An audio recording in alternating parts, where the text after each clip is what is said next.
श्री राम जय जय राम। श्री राम जय जय राम।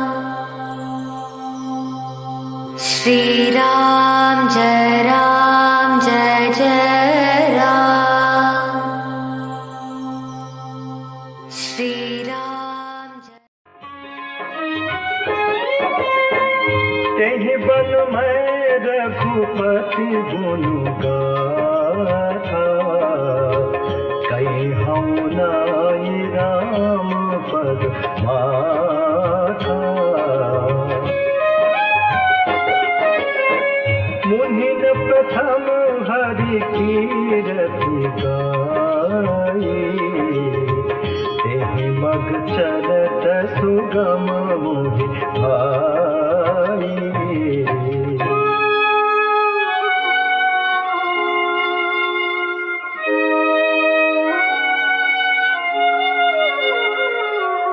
अति अपार जे सरित बल, जो नृप से तु कराही। चढ़ी पिपीली कौ परम लघु, बिनु श्रम पारहि जाहि।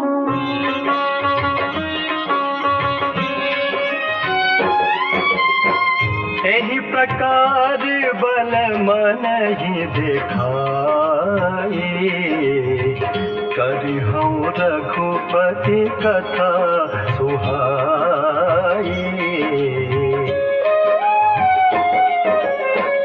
व्यास आदि कवि पुंगव नाना, जिन्ह सादर हरि सुजस बखाना।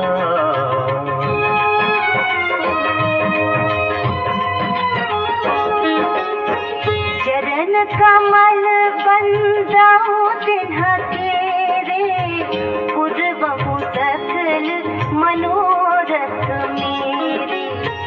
कलि के कभी न करऊं परनामा, जिन्ह बदने रघुपति गुण ग्रामा। सनातन धर्म ज्ञान गंगा चैनल में आप सभी का स्वागत है। मेरे प्यारे कृष्ण भक्तों, आप सभी को जय श्री राम जी की जय श्री कृष्णा।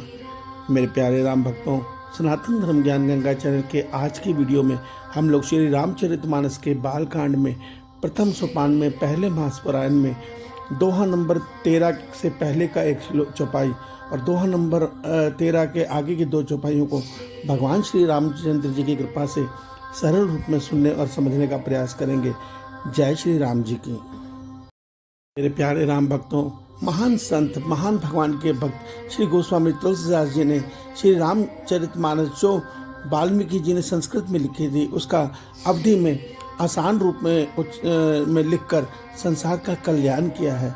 आज संस्कृत की भाषा संसार से दूर हो चुकी है, मगर गोस्वामी तुलसीदास जी ने आज से 500 वर्ष पूर्व इसको अवधी भाषा में लिखकर हम मनुष्यों के लिए भगवान की लीला सुलभ कर दी।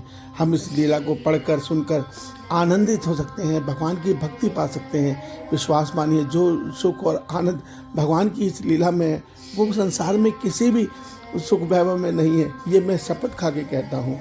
अब आज के चौपाई नंबर 1 का अर्थ आइए भगवान श्री राम जी की कृपा से सरल रूप में सुनने समझने का प्रयास करते हैं।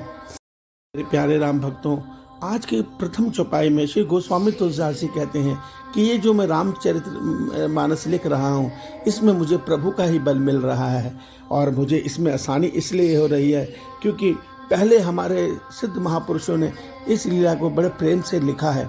अर्थात वाल्मीकि जी ने, व्यास जी ने इस कथा को बड़े सुंदर भाव से लिखा है। अब उस भाव को मैं सुनकर समझकर आसानी से लिखने में उनकी कृपा से समर्थ हो गया हूँ। अर्थात मुझे वो क्षमता नहीं है, मगर अब जो उन्होंने लिखा उसको मैं आसानी से लिखने में समर्थ हो गया हूँ, क्योंकि जो उनके भाव हैं और जो उन्होंने सुंदर भगवान के गुणों का वर्णन किया है वो मैं उनसे सुनकर आसानी से लिख पाऊंगा। ये उसी प्रकार है, गोस्वामी तुलसीदास जी कहते हैं, जिस प्रकार एक राजा नदी पर पुल बना दे और उस पुल पर चींटियां आसानी से उस नदी को पार कर जाएं।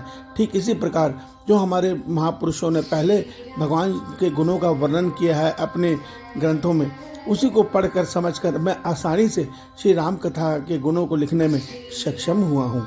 इसके बाद गोस्वामी तुलसीदास जी उन महापुरुषों को अर्थात वाल्मीकि जी को, व्यास आदि को श्रेष्ठ कवि मानकर उनको बड़े आदर से प्रणाम करते हैं और उनके चरण कमलों पर प्रणाम करके कहते हैं कि आप महान हैं जो आपने भगवान श्री राम जी की कथा का इतना सुंदर गुणगान किया है। मेरे प्यारे राम भक्तों, वास्तव में भगवान श्री रामचंद्र जी की कथा कलयुग के सब पापों को हरने वाली है। अगर हम निष्काम भाव से भगवान श्री रामचंद्र जी के श्री चरणों में प्रेम जगाकर उनका प्रेम मांगेंगे, विश्वास मानिए हम वो संपत्ति पालेंगे जो हमें जन्म जन्मांतर से नहीं मिली। अर्थात हम आज संसार के सुख तो पा रहे हैं, संसार में धन भी पा रहे हैं, नाम भी पा रहे हैं, शोहरत भी पा रहे हैं, मगर ये सब जन्म मृत्यु के साथ समाप्त हो जाता है। फिर हमें नए जन्म में जाकर नए सिरे से सब कुछ प्राप्त करना पड़ता है और इस चक्र में हमें 1,84 चक्रों के योनियों को भोगना पड़ता है।